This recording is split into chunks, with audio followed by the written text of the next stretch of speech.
naysayers, and to all of those that would like to destroy the future of the greatest country in the world, our message to them is the same as my grandfather's. Them that's going, get on the wagon. Them that ain't, get out of the way. Herman Cain. Solutions for a better America. Anytime. This is your host, Herman Cain. Thank you for joining us, because you know we are going to tell you the truth and give you the facts, because we want you to be better informed and inspired to help make this a better United States of America. Thank you for joining us. 48 hours from now, President Trump will deliver his speech to the joint session of Congress. It is much anticipated, as you would expect, but I expect it to be the perfect follow-on to his CPAC speech. I'm having to reset my clock here. Okay. Wouldn't that be 60 hours? 9 p.m. 9 p.m. You're correct. Ah! I'm I busted. earned my check for the week. I'm busted. I'm going to put my feet up till Friday. So I guess that makes 60 hours from now. You're right. It's going to be in the evening. Let's see. 9 o'clock to 9 o'clock tomorrow morning is 24 hours. And then 9 o'clock tomorrow morning to 9 o'clock tomorrow evening is 12 hours. It's Tuesday night. I was doing so well with my calculator because I don't have that many fingers. I don't think it's 60 hours, though. What's 48 plus 12? Yeah, 60. It's 24 this time tomorrow. And then another 12 tomorrow night. So 24 plus 12, 36.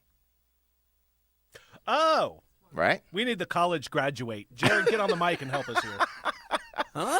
It's 36 hours. I blew it. You're right. It's not 48. I was wrong. Admit it. It's 36, but it's not 60. Anyway, it's tomorrow night at 9 p.m. Eastern Time.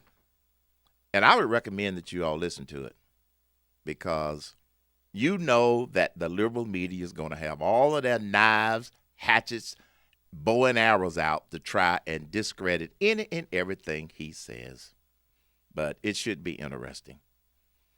Before I get started into the news nuggets, I want to wish a belated happy birthday to my Aunt Retha.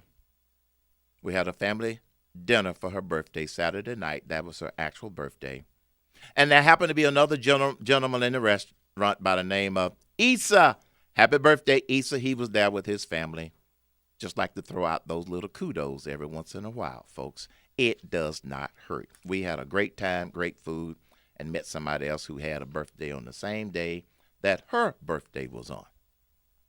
Now, news nugget.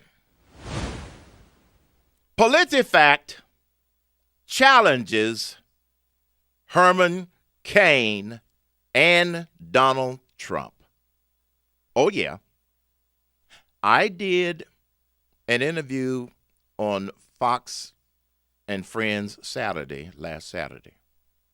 And I used one of the statistics that our reliable Jared gave me about the national debt going down. And then President Trump tweeted out the same information. I don't know whether he got it from me or whether he got it from another source. But then PolitiFact steps up and says, listen to this, folks. Trump is right, but proceeds to rate his remark mostly false. In other words, the numbers were right. They don't contest the number. They also referred to the fact that I mentioned a number on Fox and Friends. So they are saying that the numbers are right, but the claim that Trump has something to do with it is mostly false. This is where they are absolute. This is why nobody trusts PolitiFact, because most of the time they are politically biased. The numbers were right. Here's what they didn't do.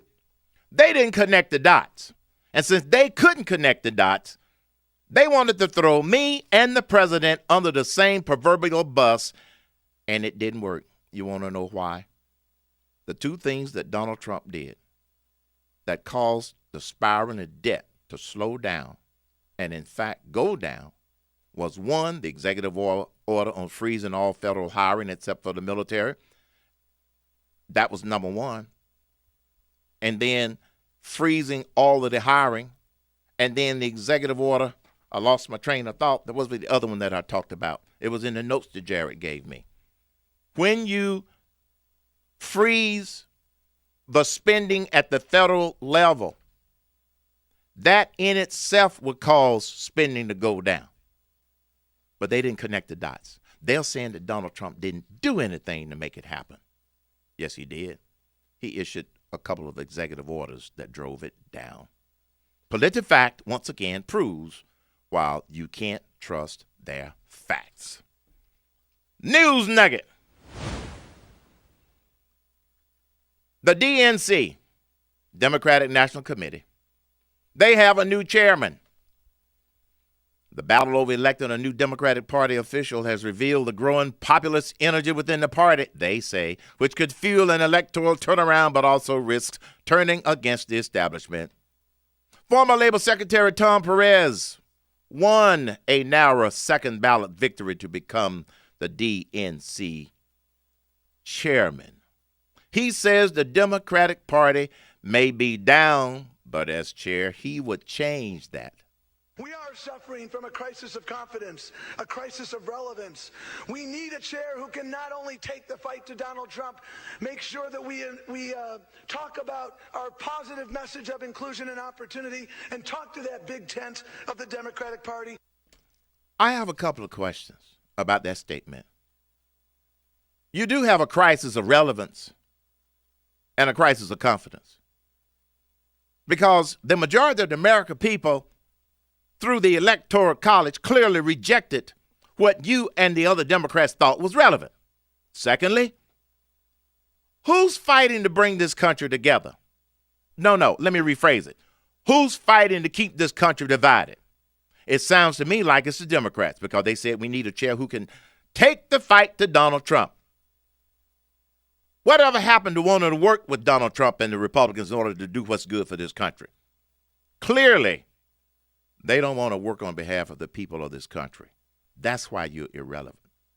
And then the third thing, he wants to talk about their positive message of inclusion. That's code for open borders and unvetted illegals in this country. It's propaganda, folks. It's called Tom Perez propaganda. He goes on to say he and his deputy chair, Minnesota Congressman Keith Ellison, will help unite the Democratic Party. Deputy Chair Ellison and I, we were there together. We were united, and our unity is our greatest strength, and frankly, our unity is Donald Trump's greatest nightmare. There again, attacking Donald Trump. I don't think that's what the American people are looking for. So you have coming out of the gate Perez propaganda. But not to be outdone, Nancy Pelosi is spreading her own version of propaganda, number 13, Shana B, in anticipation of the speech coming up Tuesday night.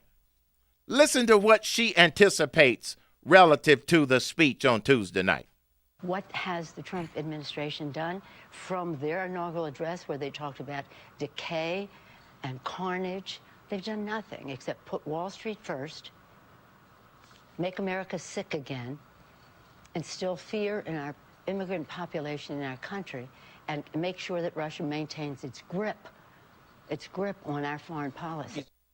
That is Pelosi propaganda.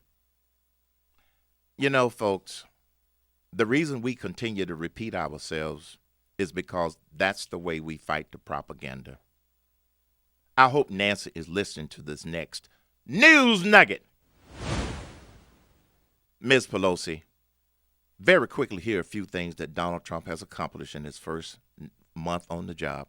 his executive order on enforcing immigration laws, his EO adding minimal ICE agents and Border Patrol agents, his EO requiring the elimination of 2 regulations for every new one, his EO freezing federal hiring except for the military, which has helped to cause the national debt to go down, his EO easing the Unaffordable Care Act's mandating penalties to stop punishing people, his EO withdrawing the U.S. from the Trans-Pacific Partnership, and EO approving continuation of the Keystone XL pipeline, his EO to start building the wall, his nomination of Neil Gorsuch to the U.S. Supreme Court, his bold leadership style with a positive tone from the top, and number 11, the national debt has started to go down because of his 2-for-1 regulations, principle, and the EO on federal hiring. I'm sure, Nancy, you're not looking at any of those accomplishments. But that's what y'all do when you're trying to promote propaganda. News nugget. Another Trump withdrawal. President Trump's pick for Secretary of the Navy withdrew from consideration on Sunday. The second time a Trump nominee to lead one of the armed services bowed out because of government conflict of interest rules.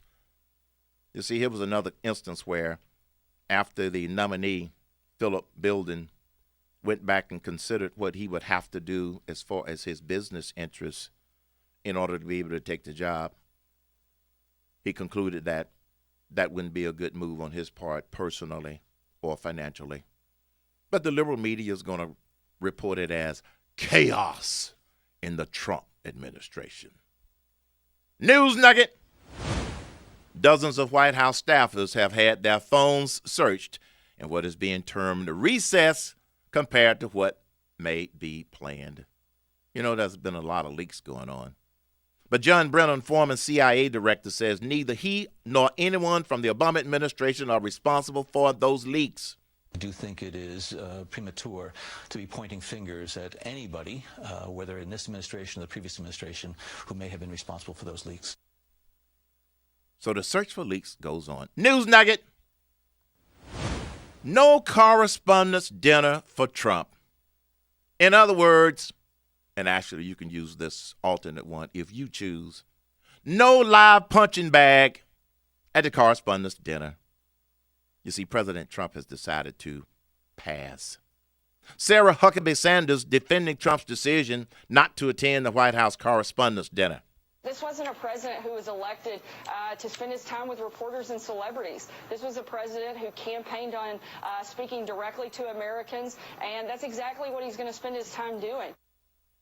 He's not the first one to pass on the correspondence dinner. Reagan did it. Carter did it, just to mention two. She goes on to acknowledge that Trump missing the event is partly due to his poor relations with the news media. You know, one of the things we say in the South, if a Girl Scout egged your house, would you buy cookies from her? I think that this is a pretty similar scenario. President Trump ain't buying cookies from the media in Washington, D.C. What a novel idea. All they have tried to do was trash him for the last month and 1 week. You're listening to The Herman Cain Show. Start the day with your radio and Herman Cain. Add to it every day with HermanCain.com. You just might learn something.